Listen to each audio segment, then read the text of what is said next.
Gwnawn da bawb a chroeso i sesiynau adolygu carian Cymru. Bydd y sesiwn heddi yn canolbwyntio ar Cymraeg TGAU ac yn rhy gyflwyno gan Dafydd Mwys o Brifysgol Aberystwyth. Bydd y sesiwn yn para tua 45 munud, lle bydd Dafydd Mwys yn cyflwyno'r cynnwys perthnasol. Os oes gennych unrhyw gwestiynau yn ystod y sesiwn, defnyddiwch yr adran cwestiwn ag ateb o fewn y digwyddiad byw hwn ac fe wnawn ni'n gorau i ateb eich cwestiynau.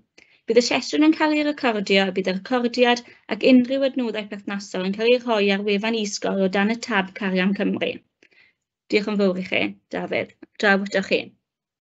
Diolch yn fawr iawn, Awen. Diolch yn fawr a chroeso i'r sesiwn yma gydag e-sgol a gobeithio y bydd o ddefnydd i chi wrth i chi baratoi ar gyfer arholiadau TGAU. Felly dwi'n mynd i edrych heddi ar 1.3 o'r papur TGAU, edrych ar ysgrifennu. Felly, dyn ni'n mynd i edrych yn gyflym iawn ar ysgrifennu llythyr, ffurfiol neu bersonol, ac hefyd edrych ar adolygiad a sut mae creu adolygiad. Dwi'n mynd i edrych ar ambell i enghraifft gyda chi i weld pa fath o bethau ni'n mynd i edrych amdano tra bod y papurau yn cael eu marcio. A mae rhaid i chi sylwi bod 20% o'ch marc terfynol yn mynd ar y papur hwn ac ar y sgil hwn o ysgrifennu unell llythyr, ffurfiol neu bersonol neu adolygiad. Felly mae'n dalp eitha sylweddol o'ch arholiad TGAU chi. Felly, trefn y cyflwyniad fydd, byddwn ni'n edrych yn gyntaf ar sut mae ysgrifennu llythyr ffurfiol, byddwn ni'n edrych wedyn ar ysgrifennu llythyr personol. Yn drydydd, byddwn ni'n edrych ar ysgrifennu adolygiad o sut mae'n gwneud hynny. Ac yn ola, os oes yna gwestiynau, yna gofynnwch gwestiynau, ond mae rhwydd hynt i chi, os ych chi eisiau gofyn cwestiynau yn ystod y sesiwn, please gwnewch hynny yn y chat. Nawr, y cwestiwn dwi eisiau gofyn i ddechrau yw, wel, mae'n siŵr bod chi'n gofyn, wel, pam bod eisiau fi ddysgu sut mae ysgrifennu llythyr ffurfiol? Pam bod eisiau fi ddysgu sut mae ysgrifennu llythyr personol, adolygiad ac yn y blaen? Beth yw eu pwynt nhw? Pam bod ni'n gwneud hynny? Wel, wrth i chi fynd trwy diwedd yr ysgol, mynd ymlaen i wneud lefel A o bosib, neu symud ymlaen i swydd, symud ymlaen i brifysgol, i ni'n mynd i orfod defnyddio'r sgiliau yma o gyfathrebu yn ysgrifenedig. Ysgrifennu rhywbeth sydd yn eitha ffurfiol, sydd yn gofyn am swydd neu sydd yn trio perswadio rhywun i wneud rhywbeth i sgwennu llythyr personol at ffrind allai fod ar ffurf e-bost os ych chi eisiau gwneud hynny. Neu sgwennu adolygiad ac wrth i chi fynd i fyd gwaith enghraifft, mae gofyn i chi adolygu pethau fel prosesau, adolygu beth sy'n digwydd yn y gwaith, y math o gyfarfodydd sy'n digwydd. Felly mae defnyddio sgiliau tebu, ysgrifennu llythyron ffurfiol, rhai personol ac adolygiadau yn holl bwysig wrth i chi symud ymlaen drwy'ch gyrfa. I chi'n dysgu cyfathrebu. A dyna dwi eisiau ceisio pwysleisio yn y sesiwn heddiw. Felly, llythyr ffurfiol. Dewch i ni gael symud mlaen i edrych i weld beth i ni'n neud pan mae'n ni'n ysgrifennu llythyr ffurfiol. Yn gyntaf, pryd i ni'n gwneud hwn. Yn gyntaf, pan mynd ni'n cysylltu â chwmni, enghraifft, i holi am rhywbeth, yn holi am wasanaeth, yn holi a fedra nhw wneud rhywbeth drosto chi. Fyddwch chi hefyd yn aml iawn o bryd i'w gilydd yn ystod eich gyrfa chi yn derbyn llythyrau ffurfiol hefyd, oddi wrth gwahanol gwmnïau o bosib, oddi wrth gyfreithwyr, oddi wrth gyfrifwyr, oddi wrth brifysgolion, byddwch chi'n derbyn llythyron ffurfiol hefyd ac yn gofod ysgrifennu fe nhw at y bobl yma. Weithiau, i ni'n cwyno yn ofnadw am rhywbeth, i ni eisiau, mae rhyw wasanaeth ofnadw wedi digwydd gan rhyw gwmni ac i ni eisiau cwyno amdano fe. A mae llythyr ffurfiol yn holl bwysig os i ni yn ysgrifennu ac yn cwyno am rhywbeth. Cofiwch chi, mi allwn ni fod yn canmol pobl hefyd am eu gwasanaeth nhw. Falle bod ni'n ymgeisio ar gyfer swydd o bosib pan ni'n trial gwneud rhywbeth, ni'n trial mynd i brifysgol, i goleg neu beth bynnag, neu ni'n trial am swydd penodol, yna mae ysgrifennu'n ffurfiol yn sgil mae'n rhaid i ni ddysgu mwyn rhoi gwybod i bobl am beth ni eisiau gwneud. A pam mynd i'n ysgrifennu? Wel, maen nhw'n gallu tynnu sylw pobl yn fwy effeithiol na, dwedwch, anfon e-bost, er enghraifft. Pan mae cwmni'n derbyn llythyr ffurfiol, mae rhaid nhw gadw'r llythyr yna hefyd. Felly, yn lle bod yr e-bost yna yn mewnflwch rhyw gwmni ac wedyn yn cael ei anghofio, mae ysgrifennu llythyr ffurfiol yn rhywbeth sydd ar gof a chadw gyda'r cwmni yna. Mae'n rhywbeth mae'n rhaid yn nhw gadw. Felly, mae'n rhywbeth maen nhw'n gofod pigo lan a'i roi mewn amlen neu roi mewn ffeil. Felly, mae'n rhywbeth yn swyddogol ar eu cyfer nhw. Ac yn aml iawn, dyn ni'n gofod defnyddio ac ysgrifennu llythyr ffurfiol mwyn perswadio pobl i wneud rhywbeth, er enghraifft, gwella safonau. Iawn? Felly, unwaith eto, mae fe'n arf arbennig o effeithiol pan ni eisiau perswadio pobl i wneud pethau. OK. Chi'n ei gael rhoi cynnig arni felly. Felly, y pethau dyn ni'n edrych amdano pan ni yn ysgrifennu llythyr. Er enghraifft, ni'n edrych am y ffurf cywir, a gewn ni edrych ar hwnna nawr. Ni'n edrych ar ffordd o ysgrifennu sydd yn darbwyllo pobl. Trio cael nhw i ddeall beth yw safbwynt chi, beth chi'n treial gweud. Mae fe'n berswadiol iawn. Fel arfer, un farn sydd gyda chi pan ych chi'n edrych ac yn ysgrifennu llythyr ffurfiol. Felly mae rhaid chi berswadio pobl i gredu yn yr hyn i chi'n trio i cael nhw i ddeall. Chi'n gallu defnyddio iaith emosiynol. Bydd coed yn cael ei dinistrio, bydd plant yn dioddef, falle bydd pobl yn marw ac yn y blaen. Felly chi'n gofod defnyddio iaith sydd yn codi ychydig bach o ymwybyddiaeth pobl o achos.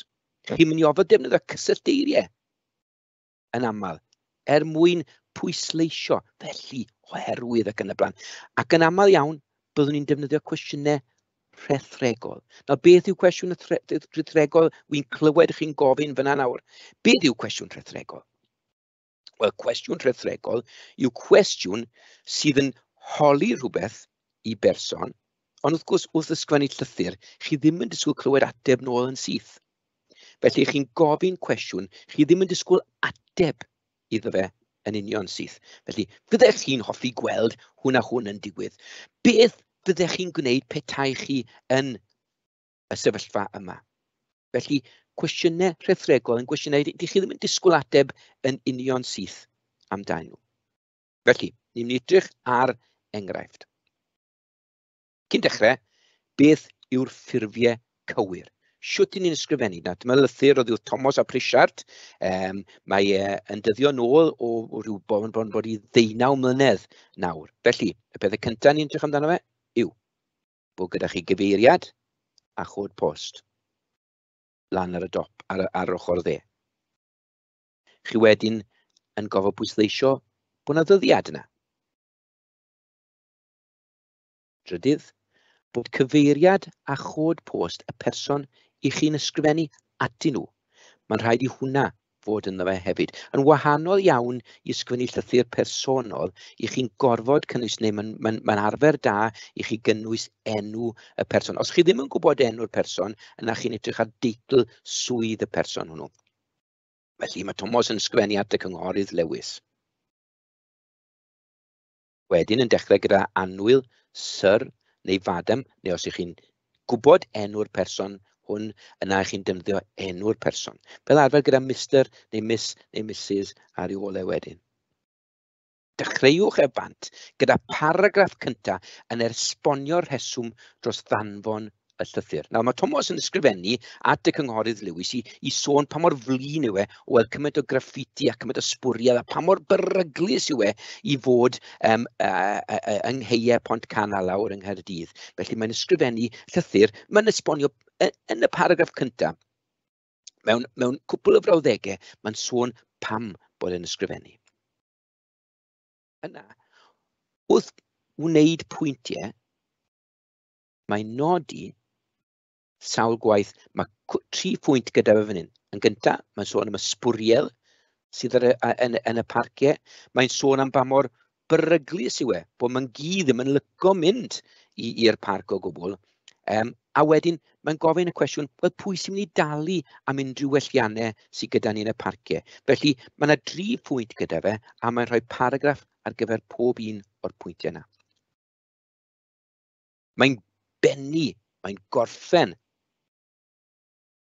gyda brawddeg gadarn iawn. Edrychaf ymlaen i glywed gennych chi mwyn datrys y mater hwn unwaith ac am byth. Nawr, mae wedi rhoi y cynghorydd Lewis yn ei le. Mae'n disgwyl ateb Thomas a Prisiad. A mae Thomas yn gorffen gyda llofnodi a dweud ei enw yn llawn mewn cromfachau reit ar y diwedd. Felly, mae yna ffurf pendant ar gyfer ysgrifennu. Cofiwch pan ych chi yn ysgrifennu eich bod chi yn cynnwys y ffurf yma pan ych chi'n ysgrifennu. Mae'n holl bwysig oherwydd mae'n rhoi rhyw fath o awyrgylch, rhyw naws i'r llythyr o'r cychwyn cyntaf.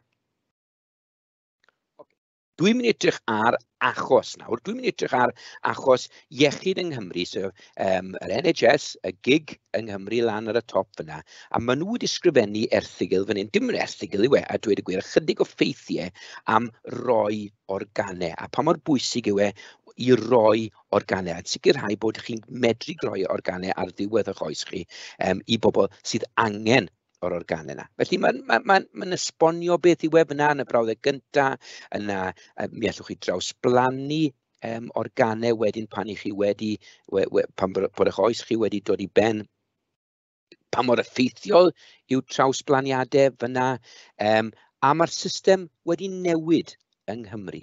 Felly o y cyntaf Rhagfyr 2015, mae'n rhaid i chi optio allan.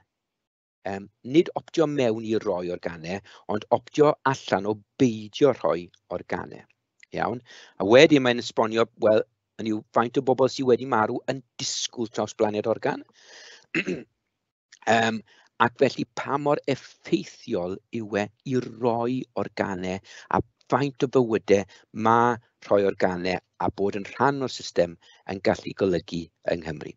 Dyna yn foel iawn yw'r ffeithiau. Beth wnaethon ni wedyn oedd ysgrifennu llythyr. Llythyr ffurfiol yn sôn am farn un person a'r angen i dynnu sylw yn y wasg. Felly, cyn i ni ddechrau, dewch i ni gael gweld os ydy'r ffurf yn gywir, felly mae gyda ni gyfeiriad yn y top, mae'r dyddiad ar ochr dde, mae cyfeiriad. Wel, yr hyn ni'n gwybod o beth yw'r cyfeiriad, y golygydd yn Camera News yn Aberystwyth, ac wedyn i ni'n dechrau off gyda Annwyl Miss Rhys. Ni'n gwybod mae Miss Rhys yw enw y golygydd. Felly, dyn ni wedi rhoi yr holl beth ni gyfanrwydd, dyn ni wedi rhoi rhywbeth o batrwm llythyr ffurfiol iddo reit ar y cychwyn. A wedyn, mae'n mynd ati i esbonio pam bod eisiau cael organau a pam bod eisiau tynnu sylw ato. Nawr, dwi'n mynd i ddarllen hwn i chi. Ysgrifennwch atoch mwyn gweld a fedrwn ni dynnu sylw eich gwrandawyr at achos sydd yn agos iawn at fy nghalon. Mae'n achos all achub bywydau eich gwrandawyr. Sut hoffech chi fod mewn sefyllfa lle mae'r unig obaith i achub eich bywyd yw derbyn organ neu feinwe oddi wrth berson arall? Heb yr organ hwn, mi allech farw neu fod yn gaeth i beiriannau ymweddill eich bywyd. Ar hyn o bryd, mae gormod o bobl yng Nghymru yn gofod dioddau y modd hwn. Felly, mae'n bwysig bod cymaint o bobl ac sy'n bosib yn gwybod am beth fedra nhw'n wneud. O 2015 ymlaen yng Nghymru, mae pobl yn gallu optio allan o roi organau. Felly, oni bai eich bod yn optio allan, mae pawb yn medru rhoi organau ar ôl iddynt farw. Mae hyn yn golygu gall mwy o bobl gael eu hachub yng Nghymru os ydyn nhw'n cael eu taro'n sâl. Ac mae pob math o organau'n cael eu rhoi, y galon, yr ysgyfaint, yr afi, yr arena, hyd yn oed y llyged. Felly, os medrwch chi, a fedrwch chi osod hysbyseb yn eich papur newydd ynghyd â'r llythyr hwn, bydd yn tynnu sylw eich darllenwyr at eu hawliau. Mae'n rhaid i wneud yr hyn allwn ni mwyn sicrhau na oes rhagor o bobl yn marw'n ddiangen yng Nghymru o glyfydau ac amgylchiadau gwahanol. Byddwch yn barod i'r organau pan na fydd eu hangen nhw arnoch chi. Diolch yn fawr am eich cefnogaeth bob tro a hyderaf bydd unrhyw sylw rowch yn eich papur yn gwneud gwahaniaeth mawr i fywydau pobl. Yr eiddoch yn gywir, Ifan Rhys. Hughes. Iawn. OK, dyn ni'n mynd i edrych ar pa fath o iaith sy'n cael ei ddefnyddio. Felly yn gyntaf, drychon ni, mae'r ffurf yn reit gywir, mae dyn ni'r cyfeiriad reit ar y top, ar y dde, ar dyddiad, a wedyn cyfeiriad y person dwi'n ysgrifennu to e, wedyn o dan fe. Wedyn, pa fath o ysgrifennu sy'n mynd i ddarbwyllo darllenwyr o safbwynt yr awdur. Mae'n destun perswadiol. Ni'n sôn am un pwnc a beth yw'n barn ni ar y pwnc. Ni'n defnyddio iaith emosiynol. Pidwch y phoeni, dwi'n mynd i edrych ar hwn nawr, dwi'n mynd i nodi hwn yn y llythyr, dwi'n mynd i edrych eto ar y llythyr i weld sut mae hwnna'n cael ei bortreadu. Mae gwahanol fathau o ieithoedd yma yn cael ei defnyddio. Ni'n defnyddio, sori, mae hwn yn felyn, felly ac oherwydd yn aml iawn. Ac ni'n defnyddio cwestiynau rhethregol. Byddech chi'n bodlon gweld ac yn y blaen. Dewch ni gael gweld os gallwn ni weld y ffurfiau yma wrth ysgrifennu. Iawn. Benderfynon ni, fel wedon ni, bod y ffurf yn gywir. Ni wedi defnyddio'r ffurf gywir ar gyfer ysgrifennu ac ni'n gorffen gyda ar eiddoch yn gywir i fan Rhys Hughes. Dwi ddim wedi rhoi llofnod mewn fyna. OK.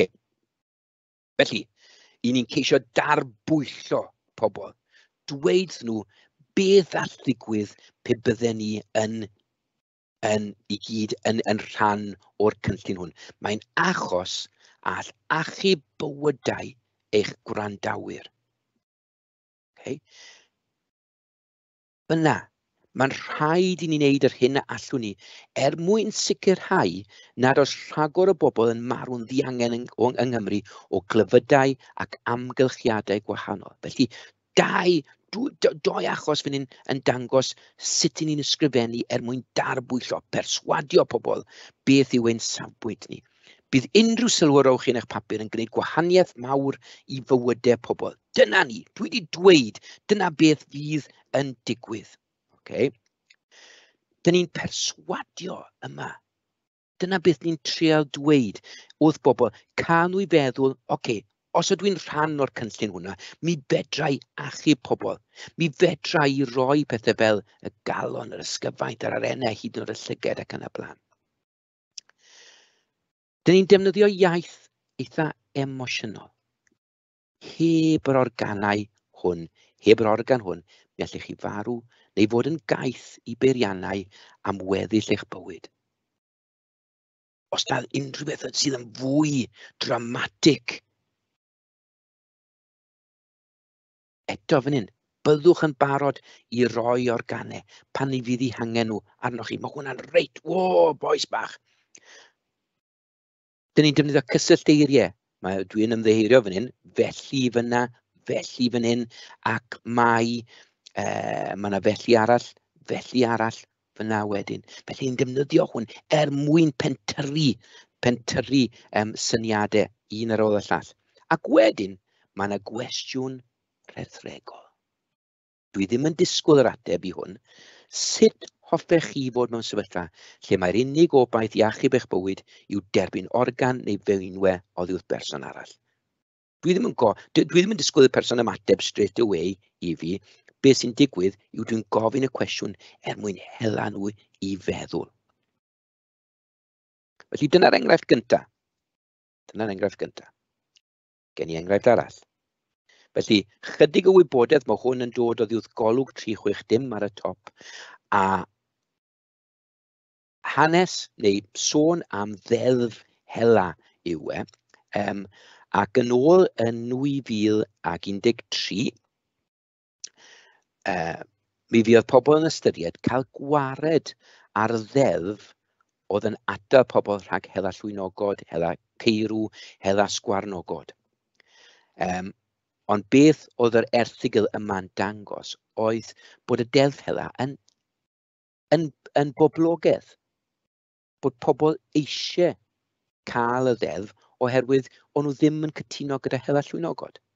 Felly oedd 84% o'r cyhoedd ddim yn weld hela llwynogod yn dod nôl. 91% ddim yn hoffi'r syniad o hela sgwarnogod ac 88% yn erbyn hela ceirw. Okay? Ond dibynnu pwy o'ch chi'n pleidleisio ar gyfer yn y Senedd, yna o bosib, os o'ch chi'n pleidleisio plaid arbennig, oedd eich barn chi am hela llwynogod yn newid. Felly, o'n wedi ystyried cael gwared ar y ddeddf, bod llwynogod, bod chi'n cael hela llwynogod unwaith eto. Ond, oedd y wlad i gyd yn cefnogi y ddeddf hela. Felly, dyna'r darn o erthygl sydd yna. Bod pobl eisiau cadw, bod pobl ddim eisiau hela llwynogod. Felly, y dasg oedd gyda ni, oedd ysgrifennu llythyr ffurfiol at aelod cynulliad lleol yn datgan eich bod yn gwrthwynebu neu yn cytuno a chaniatáu hela llwynogod. Felly, oeddech chi yn cytuno gyda hela llwynogod neu yn anghytuno. Felly, mae'r person yma, unwaith eto, mae'r ffurf yn reit gywir, dyddiad, cyfeiriad, yr aelod cynulliad yma, dechrau gyda anwyl, gorffen gydag eiddoch yn gywir. Okay. Ac yna, dewch i ni gael gweld siwt gath y darn hwn i farcio.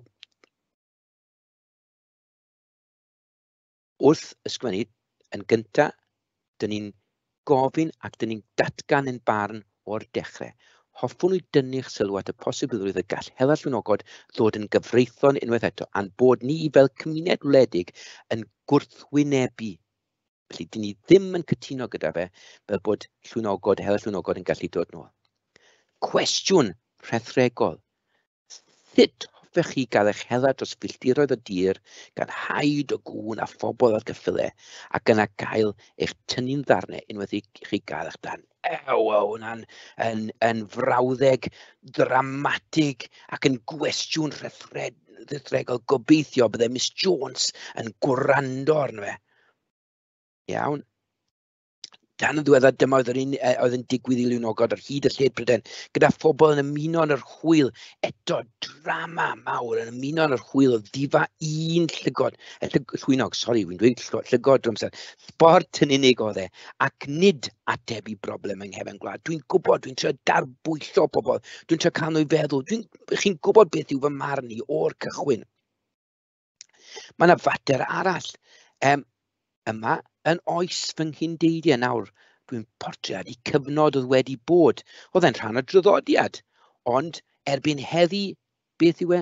Pobl gyfoethog sy'n neud e, sy'n cadw cyffylau a trwy'r penwythnosau yn marchogaeth ar draws ceiau. Dyw pobl gyffredin, dyw e ddim yn boblogaeth, oherwydd ei fod yn ffordd o fyw sydd ddim yn perthyn ni.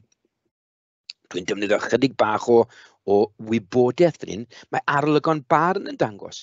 Mae rhywbeth am oblogaeth, gan ddod 84%. Chi'n cofio'r darn edrychon ni arno fe jyst nawr, 84% o boblogaeth sydd ddim yn eisiau gweld hela llwynogod unwaith eto.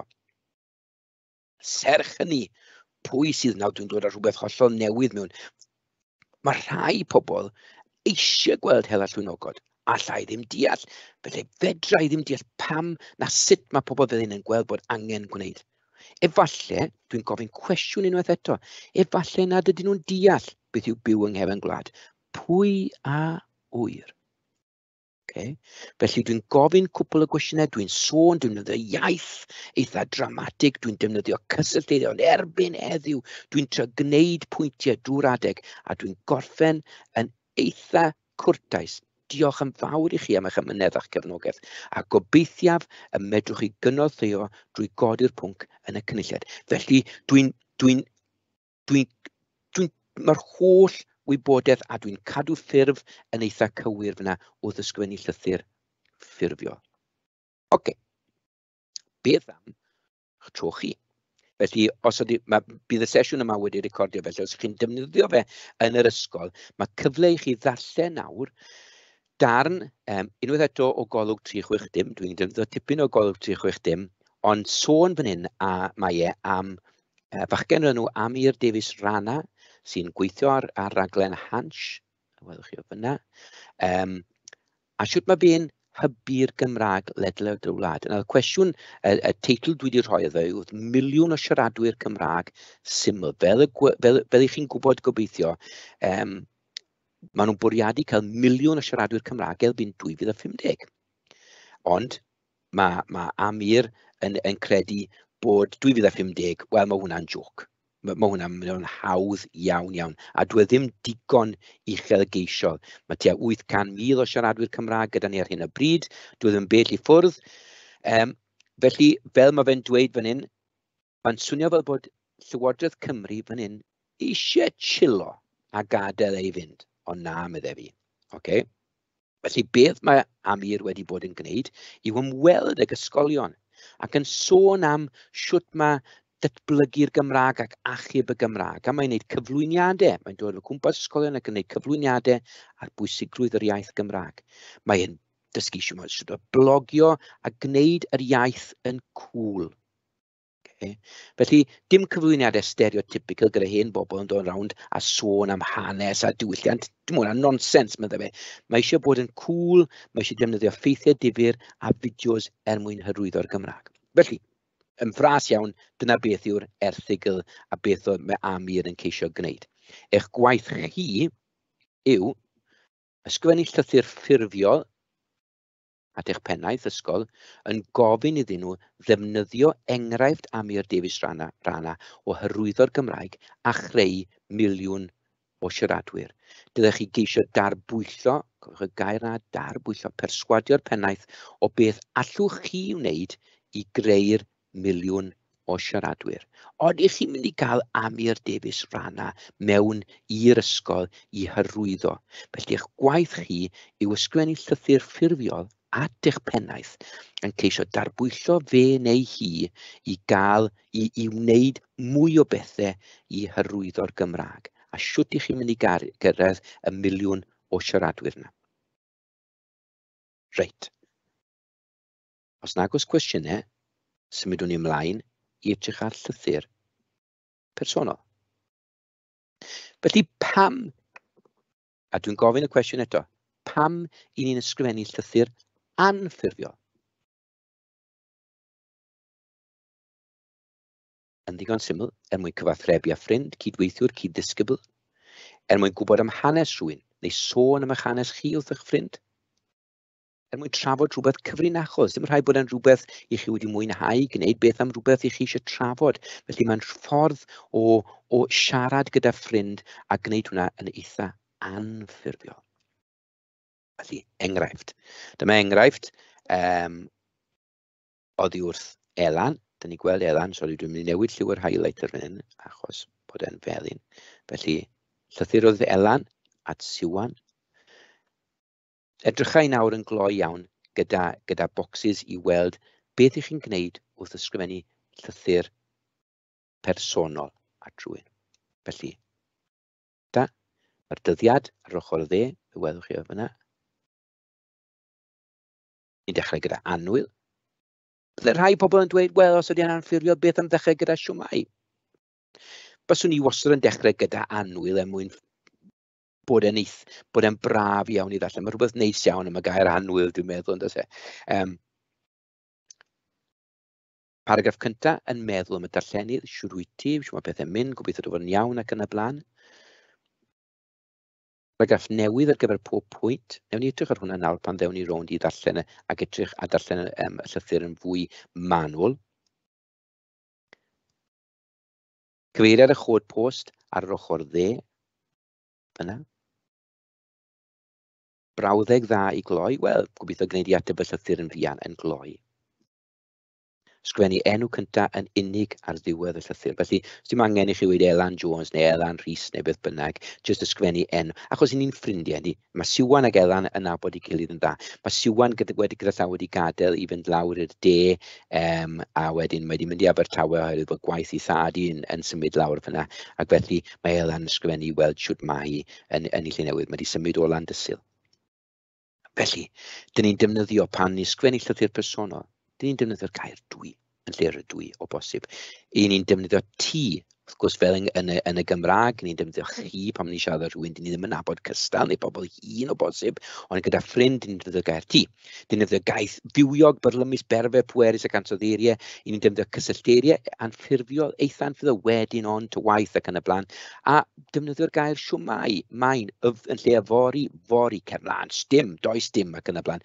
Dwi ddim sain gwneud rhywbeth, okay? Felly mae yna lot o dôn, tipyn mwy sgyrsio, dewch ni gael gweld. Unwaith eto, dyn ni'n sgwennu at Siwan, sut wyt ti, sut mae pethau'n mynd, gobeithio dy fod yn iawn. Felly, dyn ni'n defnyddio'r gair ti, dyn ni'n nabod Siwan yn ddigon da. Okay? Dyn ni'n defnyddio fi, mae gen i, felly dwi'n sôn amdano fi, dwi'n eitha anffurfiol. Okay? Gobeithio gwneud i ateb fy llythyr yn fi, dyn ni'n defnyddio ti a fy yn fyna. Mae'r iaith yn eitha bywiog, felly Siôn a Rhys yn niwsans yn ôl yr alfer a ysgol heb newydd rhyw lawer chwaith, ond i bai mae ffaith na dwi ti yma, felly mae rhywbeth eitha agos ato chi yn y ffordd mae'r person yma'n ysgrifennu. Ac i ni'n defnyddio ffurf eitha sgyrsio, treni fod ti ddim yma i ddod gyda ni ac yn y blaen. Felly mae'n eitha braf, mae'n hawdd iawn i ddarllen. Mae'r brawddegau'n gallu bod yn eitha byr. Ydy dad yn hapus yn ei waith, siwt lew Abertawe, gan mae'n gweithio bod yn iawn ac yn setlo mewn i'r ysgol. Felly mae'n lot mwy sgyrsiol wrth i chi ddarllen y llythyr hwn. A mae rhywbeth braf iawn mewn derbyn llythyr personol. Okay. Dwi'n mynd dangos enghraifft i chi bach yn fwy hen ffasiwn nawr, a gobeithio gallwn ni weld sut allwn ni wneud hwn yn ychydig bach yn fwy anffurfiol. Felly, 3 ffordd gydyn San Helen, Kevin Gan, Cerrig, wel, mae wedi diryn y ffurf cywir. O na, drwchwch ar hwn. Anwylaf Rhydian. Okay. Eich ffrind menwesol, Elain. Okay. Felly mae rhywbeth lot mwy, boes mae hwn bach yn fwy hen ffasiwn, mae hwn swnio fel wedi bod yn y 4edd ganrif ar 15, nid hyd yn oed yn yr 20fed ganrif. Gobeithiaf eich bod yn iawn. Sylwch, dwi'n defnyddio y gair gyda chi. Wel, o'n i gyda ti ddylai ni fod yn siarad. Trist yw eich bod allan o'r wlad yna ni gan fod eich gwaith yn galw. Gobeithio yn ddirfawr, boes bach, ydwchwch ar y geiriau mowr yn ddirfawr, yn medrwch ymuno ni dros yr wyl gan ddefnyddio'r dechnoleg newydd yma. Na drwy fy'n o'r hoff, boes bach yn siarad am rhywbeth sy'n lot mwy hen ffasiwn. Bydd modd ni gyd ddathlu gyda'n gilydd o'r herwydd hynny. Sylwch, mae'n defnyddio chi drwy'r adeg. Sut mae'r bobl leol, gobeithio nad ydyw'r newid ydy. Okay, dyn ni'n defnyddio hen ffurfiau. Yn medru dygymod. Nawr, dwi'n gwybod beth yw ystyr y gair dygymod, ond gair arall bydden ni'n defnyddio falle yn fwy tafodieithol, bydden ni'n dweud copio gyda fe ar tywydd. Ydy'n rhy boeth neu'n rhy oer yna. Felly, dwi'n meddwl falle dyllen ni wneud hwn ychydig bach yn fwy ysgafn. Felly, ac mae'n ddigon hawdd.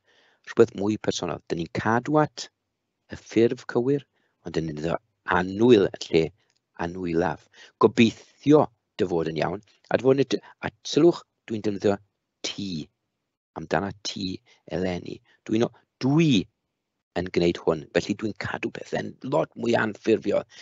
Ni'n sôn am dechnoleg eitha modern, dyn ni'n sôn am Zoom neu WhatsApp, gallwn ni ddal lan wedyn, boes bach, nawr dal lan, gallwn ni gwrdd wedyn dal lan yn rhywbeth eitha Saesneg, to catch up gyda rhywun, felly mae hwnna'n hen idiom Saesneg yn cael ei droi mewn i'r Gymraeg, ond gallwn ni gwrdd wedyn, neu bydd yn siawns ni gwrdd wedyn. Siwt le, dwi'n gweud sut le fyna, siwt le yw'r wlad newydd. Pawb yn y drin dyn iawn. Dwi wedi clywed i bod hi'n boeth yna gobeithio na ti'n llosi gormod yn yr hael falle. Bydd yna ebychnod ar y diwedd yna. Cofio ysgrifennu na dwi'n siarad yn gyfeillgar iawn gyda'r person pan geid i gyfle.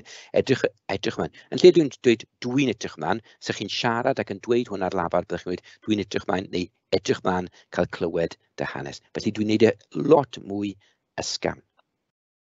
Felly ar y diwedd, rhywbeth arall i chi'n wneud. Chydig bach o waith cartre, sgwennwch lythyr personol at ffrind yn sôn am wyliau mewn gwersyll fel Glanllyn neu Langrannog. Cofiwch sôn am eich profiadau, be wnaethoch chi, beth oedd eich hoff a chas bethau a'ch barn chi am y lle. Felly mae cwpl o bwyntiau gyda chi fyna y gallwch chi fynd ar ei hôl nhw wrth ysgrifennu eich llythyr personol. Felly dyna ni, dyn ni edrych ar llythyr ffurfiol, y gwahaniaeth wedyn rhwng hwnnw a llythyr personol a siwt mae ysgrifennu'r ddau. Just rhyw beth maen nhw'n gweud yn Saesneg, rhyw whistle stop yw hwn mewn a just edrych ar y ffurfiau yma. Yn ola, dwi'n mynd i edrych ar adolygiad. A beth yw pwrpas adolygiad? Wel, mae'n rhywbeth sy'n cloriannu ffilm, drama, nofel, cerdd neu stori.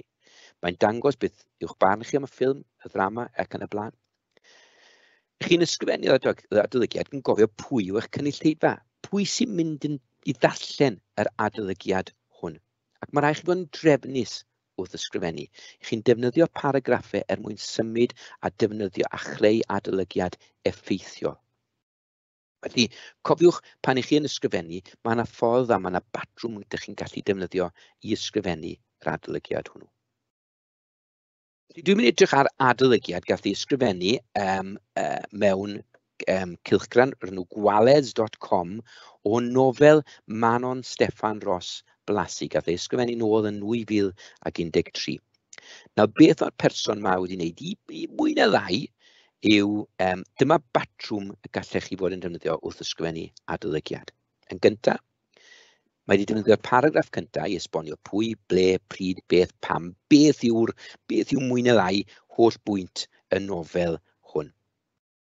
Mae'n defnyddio'r ail paragraff wedyn i sôn tym bach mwy am beth sydd yn y nofel, y cynnwys, beth sydd yn y nofel, beth chydig o wybodaeth am y cymeriadau sydd yn fe, tipyn o gymeriadau, wedyn pob un o'r cymeriadau sydd yn y nofel. Pyd o dweud gormod am y plot, pyd o dweud gormod o beth sy'n digwydd, pyd o mynd i fanylder mawr am beth sy'n digwydd yn y plot, a peidio byth a sôn am y diweddglo. Os ych chi'n debyg iawn i fi'n un o bobl yma sydd, dyma beth sydd wedi digwydd yn y ffilm a gyda llaw, dyma beth sy'n digwydd yn y diwedd. A wedyn, wrth gwrs, mae rhywun yn gofio stopo fi, Dafydd, paid a dweud rhagor. Okay. Allwch chi sôn am y prif gymeriad, pwy yw e, beth mae fe'n neud, beth yw'r rôl, siwt mae fe'n dod ymlaen, siwt mae hi'n dod ymlaen, gyda gweddill y cymeriadau eraill. Dwi'n mynd gywhydd fan hyn, sôn am unrhyw arbennig neu ddiflas sydd wedi digwydd neu unrhyw drobwynt oedd na rhyw ddigwyddiad yn y nofel lle newidiodd popeth. Allwch chi sôn am hwnna'n sicr a gweld os oedd yn effeithiol neu beidio. Soniwch rhowch eich barn amdano fe.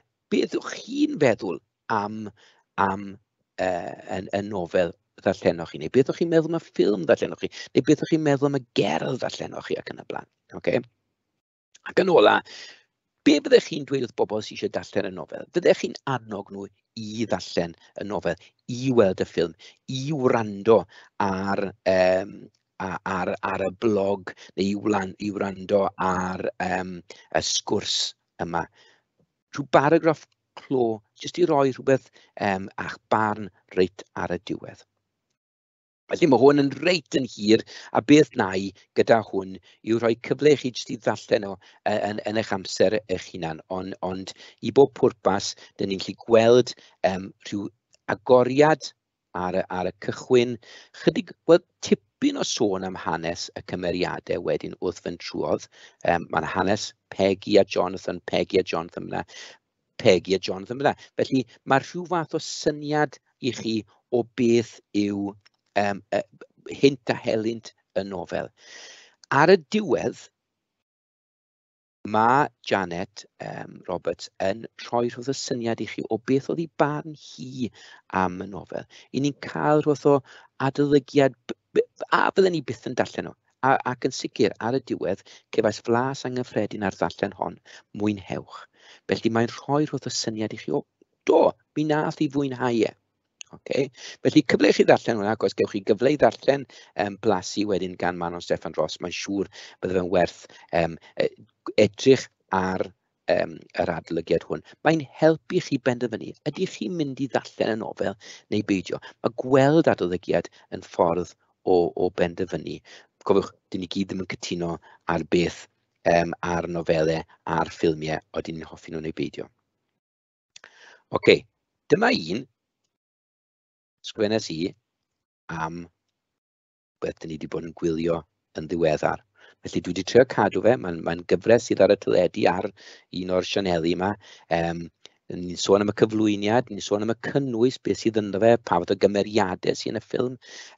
Dim ffilm cyfres yw gyda llaw, y digwyddiadau, beth sy'n digwydd, pa fath o farn sydd gyda fi am y gyfres yma, ac wedyn paragraff clos. I chi wedi gweld e, chi'n gwybod, mae'n eitha cyffroes. Mae'n gyfres eitha cyffroes. Felly, gyfres yw sy'n sôn am hanes criw o feddygon yn Chicago, sy'n nhw'n dopio bywyd mewn meddygfa frys, mewn ysbyty dychmygol. So wedi rhoi wrth amlinelliad o'n fe. Pe byddech chi'n cael cyfle hefyd ac yn gwylio hwn ar recordiad, siwt byddech chi'n marcio hwn? Ydych chi'n mynd i roi 1 mas o 10, 2 mas o 10, byddwch chi'n garedig, please, 3, 4, 5 ac yn y blaen. Does dim prif gymeriad yn y gyfres, dim ond sydd yn ei ffimed gyfres a fi'n hyn, ond ceir nifer o brif gymeriadau, gan gynnwys y Dr. Daniel, Natalie, Will, Ethan a Crockett a'r nyrsys April a Maggie. Mae pob rhaglen yn wahanol gyda Dr. Wynebu gwahanol heriau meddygol, heb sôn am sut mae perthynas a'i gilydd yn datblygu. So synwch, wy'n sôn am y cymeriadau yn ffras iawn. Sawl digwyddiad dramatig a mae'r golygfeydd yn aml yn rhoi brawychus. Felly mae'n rhoi o argylchu o beth sy'n digwydd yn hwn.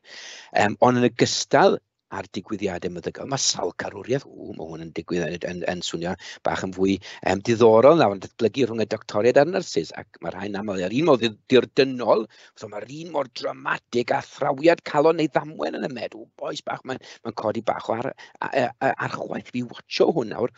O un rhaglen i'r llall, mae'n ddatblygiad diddorol yn digwydd rhwng pob cymeriad, ond na i ddim ymelaethu bellach. Felly, dwi'n trio sôn am ychydig bach am beth yw naws a beth yw'r digwyddiadau yn y gyfres yma. A wi wedi gweld canoedd o oriau erbyn nawr o'r gyfres,